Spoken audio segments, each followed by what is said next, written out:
Hi, this is Elisa with WTI, and today I want to introduce you to one of my best friends here in the kitchen. It's my Vitamix Blender Explorian. I've been loving this since I got it. I love making green drink smoothies, and this will blend it smooth. You're not going to taste the chunks. You're not going to taste the fiber. Everybody's going to want to drink your smoothies and your protein shakes. So you're gonna love the consistency of how this baby makes it. I also love making ice cream with it.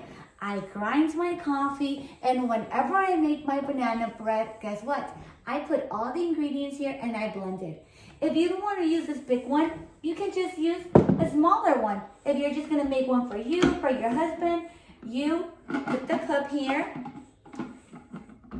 you attach it, you blend the product, then you have to leave. So you're just gonna cover it, hit the road with a very healthy, nutritious drink. So easy to use. It's a beautiful investment. Again, this is one of my best friends here in the kitchen. I know you're gonna love it too, and that's just my point of view.